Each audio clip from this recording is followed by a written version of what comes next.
fully embrace AI. So put that on my resume as well. I'm so happy to welcome you. Welcome to the city that is the home of the most creative, most ambitious innovators, the dreamers and the doers, and what I'm proud to call the tech talent capital of the world. Now, whether you're a New Yorker or a New Yorker wannabe, everybody's one or the other, you all understand that the guiding principle of this conference, this gathering, is so critically important. We all agree, as I said in my State of the State address last year, AI is the future, and the future is now. And I want to thank Tricia Martinez, the Managing Director of Techstars AI, and I have my own New York State Chief Information Officer, Drew Rye, here as well. Drew, think about. And I want to thank all the organizers. Like I said, give you a special round of applause. All of our sponsors, especially IBM. I was mentioning the expansion of your offices a short time ago, extraordinary. Well, let me say this. It was almost 2 months ago to the day where I went to upstate New York, University of Buffalo, University of Albany, to announce that New York State had taken the first steps, the longest strides of any state of the nation, into a tomorrow that is defined by possibility. I unveiled 2 supercomputers more powerful than have ever been in public hands in the history of this great country. And as I saw those massive boxes begin to hum and whirl, I knew that New York had shown the world that when it comes to the AI revolution, we fully intend to lead the way. I don't need to tell the people in this room what AI can do, what it can deliver. But I do want to tell you how the great state of New York intends to harness it. Last January, when I unveiled my State of the State address, I announced a new consortium, an envision faster than anyone anticipated, something we call Empire AI, unlike any project in our entire nation. It is a 10-year, $400 million partnership between the state of New York, the private sector, and our academic institutions.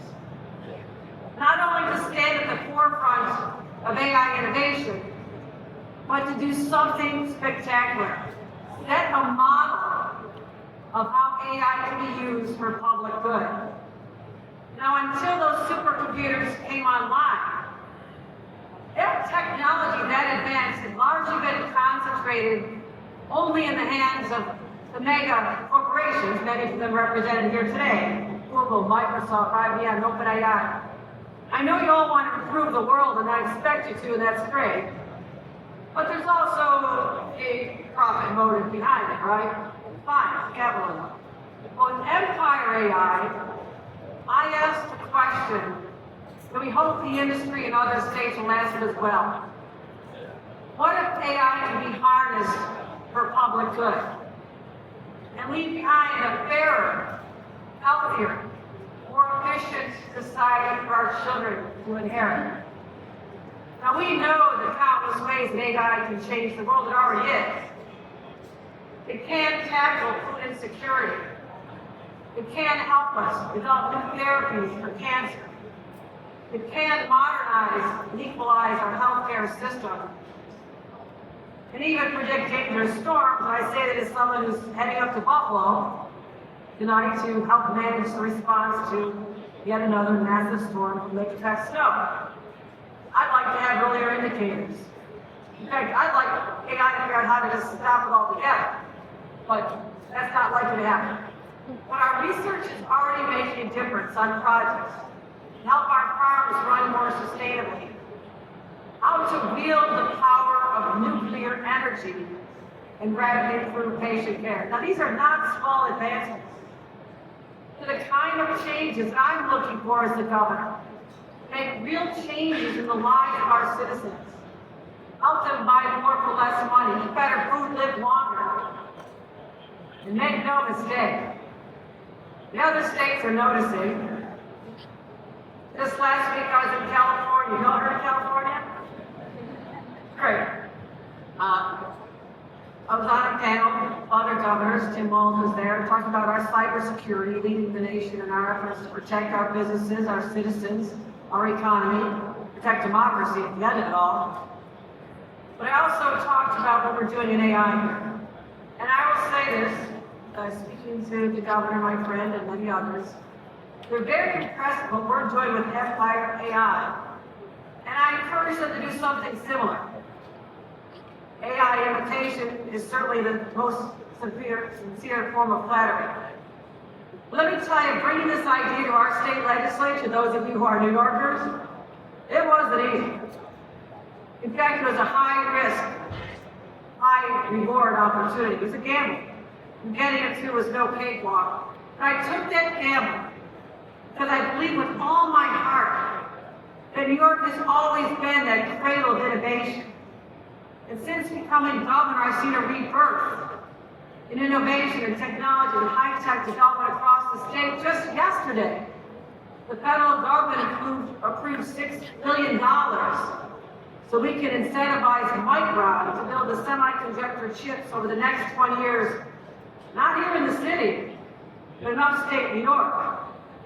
This is the largest private sector investment in American history going on right now. So Micron, the legacy companies like GlobalFoundries and IBM, TTM Technologies, they're all fostering an ecosystem of incredible explosive growth.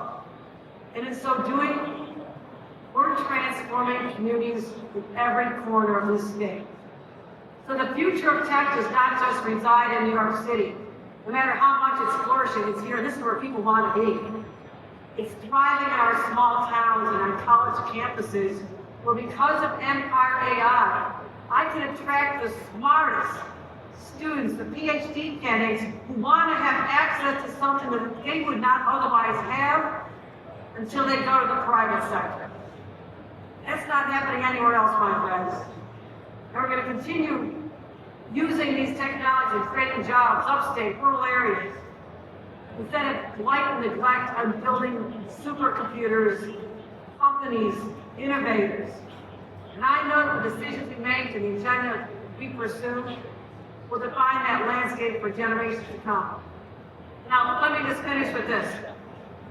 I knew I needed the best and brightest to help guide me on this path. We took that gamble last year, we won, it's successful. Empire AI is already underway. But I also know that it's more than just this. To realize my vision, I asked IBM and the Burleson Code to form an independent group of leaders, New York's first ever Emerging Tech Advisory Board. It's chaired by two brilliant CEOs, IBM's Arvind Krishna and Srika Barrett from Burleson Code. Both of them know a thing or two about how to succeed in this world of tech and how to empower those who don't ordinarily get a chance. I don't think it's a radical observation to say it's been a world dominated by white men. I want to democratize it, diversify it. Because as I saw as I went to a graduation of Burleson Code a few years ago, young women, girls, who otherwise would never found their way to this other than for this program, they innovated some apps and technologies to help teenage girls deal with the mental health crisis. They had an app that would take them to a more positive place, uplifting messages. When I saw that, their voices are missing from this conversation. They're innovating solutions to problems that others may not even know exist. We must seize this moment. And that's exactly what we've done. We've been working on a set of recommendations. I look forward to announcing those. And we're going to continue working with the private sector. Because as we've seen, with massive upheavals of the past, when the pace of growth is so unprecedented, and you know this, you're seeing this, I have to make sure that traditionally underrepresented groups are not left behind. Help me achieve that as well. In the recruiting and training, as we change the curriculum in schools all over the state, which is exactly what we're doing, to prepare young people to be your employees someday. Prepare them for the great paying jobs and the opportunities.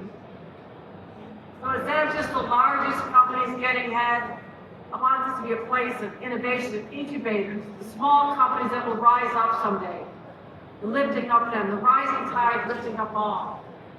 And in traditional businesses, industries like manufacturing, we'll continue leading, not just in supporting them, but in those startups, and lift up the next generation of the jobs tomorrow. So making sure we have the workers ready for you. I want to thank you all for coming. We're proud to set the pace. We always have and always will with our partners on the West Coast. Because I believe that innovation and AI in New York can and must be ethical and responsible. You agree with me, and you also have tremendous power to make sure that that happens. So let's do it together. Enjoy your stay here in the great city of New York, and thank you for being the leaders as we charge into tomorrow. Thanks very much, everyone.